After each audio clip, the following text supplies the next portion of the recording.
ਸਾਰੇ ਭੈਣ ਭਰਾਵਾਂ ਨੂੰ ਜੈ ਮਸੀਹ ਦੀ। ਅੱਜ ਦੇ ਇਸ ਜੈ ਅਤੇ ਪੁਨਰਥਾਨ ਦੇ ਦਿਨ ਦੇ ਵਿੱਚ ਅਸੀਂ ਪ੍ਰਵੇਸ਼ ਕੀਤੇ ਹਾਂ। ਇਸ ਦੇ ਵਿੱਚ ਅਸੀਂ ਪਰਮੇਸ਼ਰ ਦਾ ਧੰਨਵਾਦ ਕਰਦੇ ਹਾਂ। ਅੱਜ ਦੇ ਇਸ ਧੰਨਵਾਦ ਦੇ ਵਚਨ ਨੂੰ ਮੈਂ ਆਪ ਦੇ ਨਾਲ ਰੂਬਰੂ ਹੋਣ ਤੋਂ ਪਹਿਲਾਂ ਪ੍ਰਾਰਥਨਾ ਦੇ ਵਿੱਚ ਜਾਵਾਂਗਾ। ਦਿਆਲੂ ਪ੍ਰਭੂ, ਅਸੀਂ ਧੰਨਵਾਦ ਕਰਦੇ ਹਾਂ ਤੇਰੇ ਇਸ ਜੈ ਅਤੇ ਪੁਨਰਥਾਨ ਦੇ ਵਿੱਚ ਤੂੰ ਸਾਨੂੰ ਪ੍ਰਵੇਸ਼ ਕਰਵਾਇਆ ਹੈ ਕਿ ਤੇਰਾ ਨਾਮ ਉੱਚਾ ਹੋ ਸਕੇ ਔਰ ਤੇਰੇ ਨਾਮ ਨੂੰ ਮਹਿਮਾ ਮਿਲੇ। ਜਦੋਂ ਅਸੀਂ ਤੇਰੇ ਵਚਨ ਦੇ ਰਾਹੀਂ ਤੈਨੂੰ ਧੰਨਵਾਦ ਕਰਦੇ ਹਾਂ ਤਾਂ ਇਹ ਆਪ ਨੂੰ ਮਨ ਭਾਵੇ ਔਰ ਆਪ ਦੀ ਮਹਿਮਾ ਹੋ ਸਕੇ। ਸਾਰਾ ਆਦਰ ਮਾਣ ਆਪ ਨੂੰ ਦਿੰਦੇ ਹੋਏ ਬੇਨਤੀ ਮੁਕਤੀ ਦਾਤੇ ਪ੍ਰਭੂ ਯਿਸੂ ਮਸੀਹ ਦੇ ਪਵਿੱਤਰ ਤੇ ਸਮਰਥੀ ਨਾਮ ਵਿੱਚ ਹੋ ਕੇ ਮੰਗਦੇ ਹਾਂ, ਆਮੈਨ। ਪਿਆਰੇ ਅਜ਼ੀਜ਼, ਅੱਜ ਦਾ ਜੈ ਅਤੇ ਪੁਨਰਥਾਨ ਦਾ ਦਿਨ ਹੈ। ਇਹ ਪ੍ਰਭੂ ਦੀ ਮਹਿਮਾ ਅਤੇ ਉਸਤਤ ਦਾ ਦਿਨ ਹੈ ਔਰ ਪ੍ਰਭੂ ਚਾਹੁੰਦਾ ਹੈ ਕਿ ਉਹਦੇ ਭੈ ਮੰਨਣ ਵਾਲੇ ਉਹਦੀ ਵਡਿਆਈ ਕਰਨ ਅਤੇ ਉਹਦੀ ਉਸਤਤ ਕਰਨ ਅਤੇ ਉਸਦੇ ਨਾਮ ਨੂੰ ਉੱਚਾ ਕਰਨ, ਕਿਉਂਕਿ ਇਹੋ ਮਨੁੱਖ ਦਾ ਕਰਤੱਵ ਹੈ। ਇਹੋ ਪਰਮੇਸ਼ਰ ਮਨੁੱਖ ਤੋਂ ਚਾਹੁੰਦਾ ਹੈ। ਜੋ ਮੈਂ ਅੱਜ ਦਾ ਇਸ ਦੇ ਨਾਲ ਵਿਸ਼ਾ ਹੈ ਲਿਆ, ਉਹ ਇਹ ਹੈ ਮਨੁੱਖੀ ਜੀਵਨ ਦੇ ਲਈ ਪਰਮੇਸ਼ਰ ਦਾ ਸਫਲ ਕਾਰਜ ਯਿਸੂ ਮਸੀਹ ਦੇ ਰਾਹੀਂ। ਮਨੁੱਖੀ ਜੀਵਨ ਦੇ ਲਈ ਪਰਮੇਸ਼ਰ ਦਾ ਸਫਲ ਕਾਰਜ ਮਸੀਹ ਯਿਸੂ ਦੇ ਰਾਹੀਂ। ਮੈਂ ਜਦੋਂ ਇਸ ਵਚਨ ਨੂੰ ਪੜ੍ਹਨਾ ਹਾਂ ਤਾਂ ਇਸ ਵਿੱਚ ਇਹ ਗੱਲ ਸਾਫ਼ ਨਜ਼ਰ ਆਉਂਦੀ ਹੈ। ਮੈਂ ਆਪ ਦੇ ਲਈ ਪੜ੍ਹ ਰਿਹਾ ਹਾਂ ਯਸ਼ਾਇਆ ਦੀ ਪੁਸਤਕ, ਉਸ ਦਾ 53 ਅਧਿਆਏ, ਉਸ ਦੀ 6 ਆਇਤ। ਇੱਥੇ ਲਿਖਿਆ ਹੈ, ਅਸੀਂ ਤਾਂ ਸਭ ਦੇ ਸਭ ਭੇਡਾਂ ਦੀ ਤਰ੍ਹਾਂ ਭਟਕ ਗਏ ਸਾਂ, ਸਾਡੇ ਵਿੱਚੋਂ ਹਰ ਇੱਕ ਨੇ ਆਪਣਾ ਆਪਣਾ ਰਾਹ ਲਿਆ ਅਤੇ ਯਹੋਵਾ ਨੇ ਸਾਡੇ ਸਭਾਂ ਦਾ ਅਧਰਮ ਦਾ ਬੋਝ ਉਸ ਉੱਤੇ ਲੱਦ ਦਿੱਤਾ।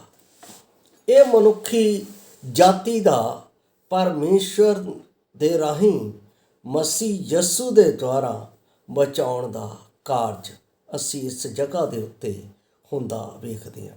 ਔਰ ਇਹ ਯਸ਼ਾਇਆ ਦੀ 700 ਸਾਲ ਪਹਿਲਾਂ ਲਿਖੀ ਹੋਈ ਕਿਤਾਬ, ਜਿਸ ਵਿੱਚ ਪਰਮੇਸ਼ਰ ਨੇ ਆਪਣਾ ਪ੍ਰਕਾਸ਼ ਨਬੀ ਦੇ ਰਾਹੀਂ ਸਾਨੂੰ ਦਿੱਤਾ, ਜਿਹੜਾ ਆਦਰ ਅਤੇ ਸਤਿਕਾਰ ਅਤੇ ਮਹਿਮਾ ਅਤੇ ਵਡਿਆਈ ਦੇ ਯੋਗ ਹੈ। ਇਸ ਗੰਭੀਰ ਵਿਸ਼ੇ ਉੱਤੇ ਵਿਚਾਰ ਕਰਦੇ ਸਮੇਂ ਸਾਡੀ ਨਿਗਾਹ ਦੋ ਖਾਸ ਗੱਲਾਂ ਉੱਤੇ ਜਾਂਦੀ ਹੈ। ਪਹਿਲਾ ਇਹ ਕਿ ਮਸੀਹ ਨੇ ਸਾਡੇ ਲਈ ਕੀ ਕੀਤਾ ਹੈ। ਦੂਜਾ ਇਹ ਕਿ ਉਹ ਇਸ ਸਮੇਂ ਸਾਡੇ ਲਈ ਕੀ ਕਰ ਰਿਹਾ ਹੈ। ਪਹਿਲਾ, ਮਸੀਹ ਨੇ ਸਾਡੇ ਲਈ ਕੀ ਕੀਤਾ। ਦੂਜਾ ਇਹ ਕਿ ਇਸ ਸਮੇਂ ਉਹ ਸਾਡੇ ਲਈ ਕੀ ਕਰ ਰਿਹਾ ਹੈ। ਪਹਿਲੇ ਦੇ ਅਨੁਸਾਰ ਸਾਡਾ ਪ੍ਰਾਸ਼ਚਿਤ ਕੀਤਾ ਗਿਆ, ਉਹ ਦੂਸਰੇ ਦੇ ਅਨੁਸਾਰ ਸਾਡੀ ਸਹਾਇਤਾ ਵਕਾਲਤ ਇਸ ਸਮੇਂ ਵੀ ਹੋ ਰਹੀ ਹੈ। ਇਹ ਦੋ ਗੱਲਾਂ ਨੇ। ਪਹਿਲਾ, ਮਸੀਹ ਨੇ ਸਾਡੇ ਲਈ ਪ੍ਰਾਸ਼ਚਿਤ ਕੀਤਾ ਜੋ ਪਰਮੇਸ਼ਰ ਦੇ ਅੱਗੇ ਅਸੀਂ ਭਗਤੀ ਦੇ ਯੋਗ ਖੜੇ ਹੋ ਸਕੀਏ। ਦੂਸਰਾ, ਉਹ ਸਾਡੀ ਵਕਾਲਤ ਅਤੇ ਸਾਡੀ ਮਦਦ ਦੇ ਲਈ ਪਰਮੇਸ਼ਰ ਦੇ ਸਮਕਸ਼ ਖਲੋਤਾ ਹੈ। ਕਿੰਨਾ ਅਦਭੁਤ ਹੈ ਸਾਡਾ ਪਰਮੇਸ਼ਰ, ਜੋ ਮਨੁੱਖੀ ਜੀਵਨ ਦੇ ਲਈ ਇੰਨਾ ਮਹਾਨ ਕਾਰਜ ਕਰ ਰਿਹਾ। ਕਿਸੇ ਵੀ ਈਸ਼ਵਰ ਨੇ ਵੀ ਇਸ ਦੁਨੀਆ ਦੇ ਵਿੱਚ ਕੋਈ ਅਜਿਹਾ ਕਾਰਜ ਨਹੀਂ ਕੀਤਾ ਸਿਵਾਏ ਪਰਮੇਸ਼ਰ ਪੁੱਤਰ ਪ੍ਰਭੂ ਯਿਸੂ ਮਸੀਹ ਦੇ। ਉਹ ਸਾਡੇ ਲਈ ਕਰੂਸ ਉੱਤੇ ਮਰ ਗਏ, ਉਹ ਸਾਡੇ ਲਈ ਜਿਉਂਦੇ ਆ ਅਤੇ ਸਿੰਘਾਸਨ ਉੱਤੇ ਵਿਰਾਜਮਾਨ ਹੈ ਅਤੇ ਆਪਣੇ ਬਹੁਮੁੱਲੇ ਪ੍ਰਾਸ਼ਚਿਤ ਦੇ ਰਾਹੀਂ ਮੌਤ ਦਾ ਕਰਜ਼, ਪਾਪ ਦਾ ਜੋ ਸਾਰਾ ਰਣ ਉਸਨੇ ਮੇਰੇ ਅਤੇ ਆਪ ਦੇ ਲਈ ਕਾਲਵਰੀ ਕਰੂਸ ਦੇ ਉੱਤੇ ਚੁਕਾ ਦਿੱਤਾ। ਉਹ ਮੇਰਾ ਪ੍ਰਾਸ਼ਚਿਤ ਦਾ ਕੀਤਾ ਹੋਇਆ ਮੇਮਨਾ ਅਤੇ ਲੇਲਾ ਸੀ। ਜਿਵੇਂ ਯਸ਼ਾਇਆ ਕਹਿੰਦਾ, ਉਨ ਕਤਰਨ ਦੇ ਵੇਲੇ ਭੇਡ ਚੁੱਪਚਾਪ ਰਹਿੰਦੀ ਹੈ, ਤਿਵੇਂ ਉਹ ਮੇਰੇ ਪਾਪਾਂ ਦਾ ਪ੍ਰਾਸ਼ਚਿਤ ਕਰਨ ਦੇ ਵੇਲੇ ਉਸ ਸਜ਼ਾ ਨੂੰ ਜੋ ਕਲਵਰੀ ਕਰੂਸ ਦੇ ਉੱਤੇ ਸੀ, ਉਸ ਨੂੰ ਚੁੱਕਣ ਦੇ ਲਈ, ਝੱਲਣ ਦੇ ਲਈ ਚੁੱਪਚਾਪ ਰਿਹਾ। ਕਿੰਨਾ ਵੱਡਾ ਹੈ ਪਰਮੇਸ਼ਵਰ ਦਾ ਕਾਰਜ ਅਤੇ ਕਿੰਨਾ ਵੱਡਾ ਹੈ ਪਰਮੇਸ਼ਵਰ ਦਾ ਦਿਲ, ਜੋ ਉਸਨੇ ਮੇਰੇ ਜਿਹੇ ਪਾਪੀ ਦੇ ਲਈ ਆਪਣੇ ਪਿਆਰੇ ਪੁੱਤਰ ਪ੍ਰਭੂ ਯਿਸੂ ਮਸੀਹ ਦੇ ਰਾਹੀਂ ਕੀਤਾ। ਇਸੇ ਕਰਕੇ ਤਾਂ ਯਸ਼ਾਇਆ ਕਹਿ ਰਿਹਾ ਹੈ, ਉਸ ਨੇ ਸਾਡੇ ਸੰਪੂਰਨ ਪਾਪਾਂ ਦਾ ਦੋਸ਼ ਆਪਣੇ ਉੱਤੇ ਲੈ ਲਿਆ ਅਤੇ ਉਸ ਦੋਸ਼ ਦੇ ਥੱਲੇ ਦੱਬਿਆ ਹੋਇਆ ਖੜਿਆ ਰਿਹਾ, ਅਰਥਾਤ ਸਾਡੇ ਪਾਪਾਂ ਦਾ ਦੋਸ਼ ਜੋ ਉਸ ਉੱਤੇ ਵਿਸ਼ਵਾਸ ਕਰਦੇ ਹਨ ਉਹ ਮੁਕਤ ਹੋ ਜਾਂਦੇ ਨੇ। ਇਸ ਕਰਕੇ ਕਹਿੰਦਾ ਹੈ, ਯਹੋਵਾ ਨੇ ਸਾਡੇ ਸਾਰਿਆਂ ਦੇ ਅਧਰਮ ਦਾ ਬੋਝ ਉਸ ਉੱਤੇ ਲੱਦ ਦਿੱਤਾ।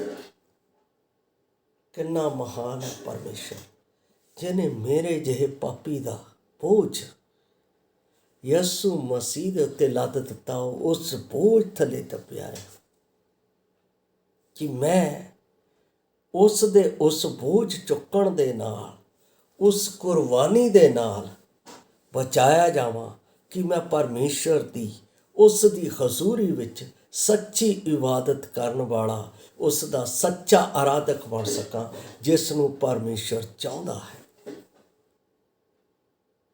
ਕਿੰਨਾ ਵੱਡਾ ਹੈ ਪਰਮੇਸ਼ਰ ਦਾ ਕਾਰਜ, ਕਿੰਨੀ ਵੱਡੀ ਹੈ ਪਰਮੇਸ਼ਰ ਦੀ ਮਹਿਮਾ ਜੋ ਉਸਨੇ ਇਸ ਮਨੁੱਖੀ ਜੀਵਨ ਦੇ ਲਈ ਕੀਤੀ।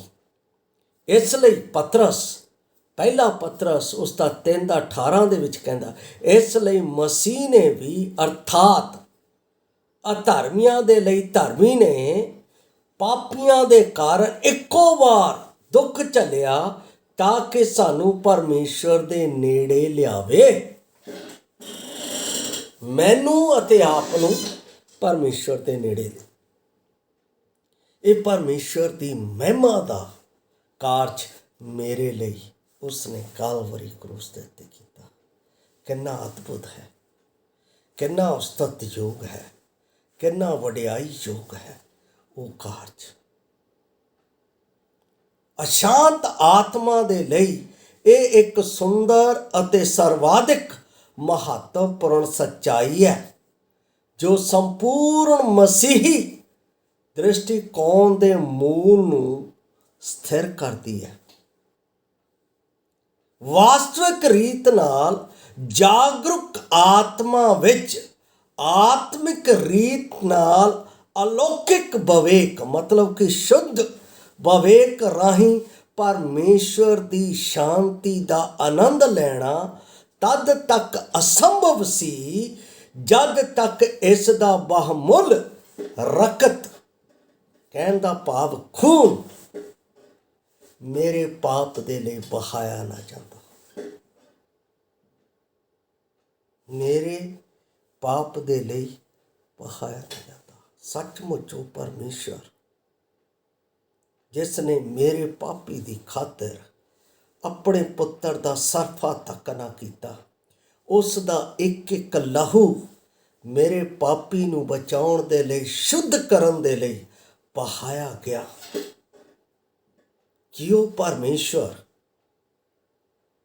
ਜਿਹੜਾ ਮੇਘਾਂ ਦੇ ਉੱਤੇ ਸਵਾਰ ਹੈ, ਜਿਹੜਾ ਪਵਿੱਤਰ ਸਿੰਘਾਸਨ ਤੇ ਬੈਠਾ ਹੈ, ਜਿਸ ਨੇ ਮੇਰੇ ਜੀਵਨ ਨੂੰ ਬਚਾਉਣ ਦੇ ਲਈ ਆਪਣੇ ਪੁੱਤਰ ਨੂੰ ਕਲਵਰੀ ਕਰੂਸ ਦੇ ਉੱਤੇ ਢਾ ਦਿੱਤਾ, ਕਿ ਮੈਂ ਉਸ ਦੀ ਸੱਚੀ ਆਰਾਧਨਾ ਕਰਨ ਵਾਲਾ ਸੱਚਾ ਆਰਾਧਕ ਬਣ ਸਕਾਂ।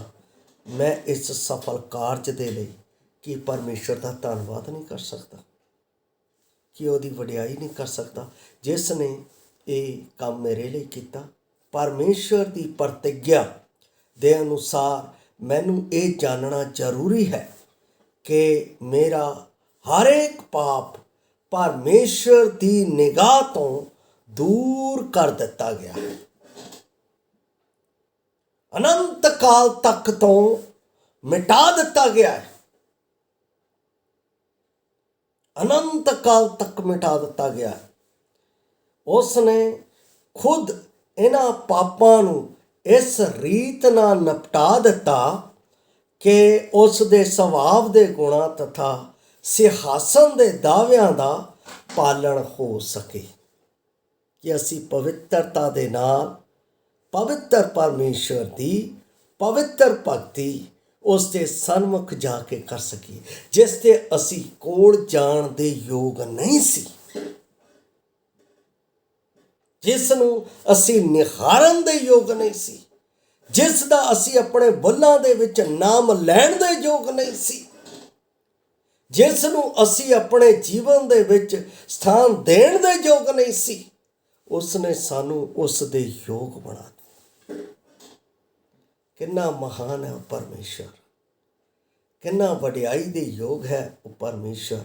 ਮੇਰੇ ਪਾਪਾਂ ਨੂੰ ਪੂਰਨ ਰੀਤ ਨਾਲ ਮਿਟਾ ਕੇ ਉਸ ਨੇ ਆਪਣੇ ਆਪ ਨੂੰ ਸਰਵੋੱਚ ਮਹਿਮਾ ਦਿੱਤੀ ਹੈ, ਸਰਵੋੱਚ ਮਹਿਮਾ ਦਿੱਤੀ ਹੈ, ਤਾਂ ਕਿ ਮੈਂ ਅਨੰਤ ਕਾਲ ਤੱਕ ਨਰਕ ਦੀ ਜਵਾਲਾ ਤੋਂ ਬਚ ਕੇ ਪਰਮੇਸ਼ਵਰ ਦੇ ਨੇੜੇ ਉਸ ਦੀ ਉਸਤਤ ਦੇ ਲਈ ਖੜਾ ਰਹਾ, ਕਿ ਉਸ ਦੇ ਨਾਮ ਨੂੰ ਮੈਂ ਆਪਣੇ ਬੁੱਲਾਂ ਦੇ ਰਾਹੀਂ ਉਸ ਦੇ ਅੱਗੇ ਉਸ ਦੇ ਕੀਤੇ ਹੋਏ ਕਾਰਜਾਂ ਦੇ ਨਾਲ ਉਸ ਨੂੰ ਉੱਚਾ ਕਰ ਸਕਾਂ। ਜੇ ਉਹ ਮੇਰੇ ਪਾਪਾਂ ਦੇ ਕਾਰਨ ਮੈਨੂੰ ਨਰਕ ਦੇ ਵਿੱਚ ਸੁੱਟ ਦਿੰਦਾ ਤਾਂ ਇਹ ਮਹਿਮਾ ਉਨੀ ਉੱਤਮ ਨਾ ਹੁੰਦੀ, ਪਰ ਉਹਨੇ ਮੇਰੇ ਲਈ ਇਹ ਕੰਮ ਕੀਤਾ ਹੈ, ਉਹਨੇ ਮੇਰੇ ਜੀਵਨ ਨੂੰ ਬਚਾਉਣ ਦੇ ਲਈ ਕੰਮ ਕੀਤਾ ਹੈ, ਆਪਣੇ ਜੀਵਨ ਨੂੰ ਮੇਰੇ ਲਈ ਦੇ ਦਿੱਤਾ ਹੈ। ਉਹ ਪਰਮੇਸ਼ਵਰ ਸੱਚਮੁੱਚ ਮਹਿਮਾ ਅਤੇ ਉਸਤਤ ਅਤੇ ਵਡਿਆਈ ਦੇ ਯੋਗ ਪਰਮੇਸ਼ਰ ਹੈ, ਜਿਸ ਨੇ ਮੈਨੂੰ ਇਸ ਯੋਗ ਬਣਾਇਆ ਹੈ।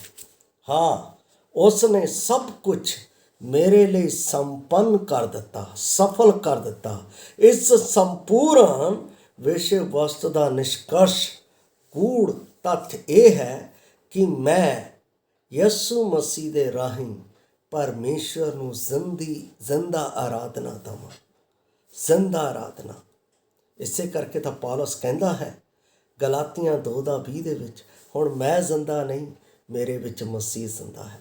ਜਦੋਂ ਮੈਂ ਮਸੀਹ ਵਿੱਚ ਹੋ ਕੇ ਪਰਮੇਸ਼ਵਰ ਦੀ ਆਰਾਧਨਾ ਕਰਦਾ ਹਾਂ ਤਾਂ ਉਸ ਪਿਆਰੇ ਪੁੱਤਰ ਜਿਹੜਾ ਪਵਿੱਤਰ ਸੀ, ਉਸ ਦੀ ਪਵਿੱਤਰਤਾ ਦੇ ਵਿੱਚ ਇਸ ਪਵਿੱਤਰ ਭੇਂਟ ਨੂੰ ਸਵੀਕਾਰ ਕਰਦਾ ਹੈ ਕਿ ਉਸ ਦਾ ਨਾਮ ਸਾਡੇ ਜੀਵਨ ਦੇ ਵਿੱਚੋਂ ਉੱਚਾ ਹੋ ਰਿਹਾ ਹੈ, ਉਸ ਦੀ ਮਹਿਮਾ ਸਾਡੇ ਜੀਵਨ ਦੇ ਵਿੱਚ ਉੱਚੀ ਹੋ ਰਹੀ ਹੈ। ਇਸ ਲਈ ਪਿਆਰੋ, ਮੈਂ ਯਸ਼ਾਇਆ ਦੇ ਉਸ ਵਚਨ ਦੇ ਰਾਹੀਂ ਜੋ ਪਰਮੇਸ਼ਵਰ ਨੇ ਮੇਰੇ ਲਈ ਕੀਤਾ, ਮੈਂ ਉਸ ਦੇ ਨਾਲ ਉਸ ਨੂੰ ਧੰਨਵਾਦ ਦਿੰਦਾ ਕਿ ਯਹੋਵਾ ਨੇ, ਪਰਮੇਸ਼ਵਰ ਨੇ ਸਾਡੇ ਸਾਰਿਆਂ ਦੇ ਅਧਰਮ ਦਾ ਬੋਝ ਉਸ ਉੱਤੇ ਲੱਦ ਦਿੱਤਾ, ਕਿ ਅਸੀਂ ਉਸ ਤੋਂ ਪਵਿੱਤਰ ਹੋ ਕੇ ਪਰਮੇਸ਼ਵਰ ਦੀ ਪਵਿੱਤਰ ਆਰਾਧਨਾ ਉਸ ਦੀ ਹਜ਼ੂਰੀ ਵਿੱਚ ਕਰ ਸਕੀਏ।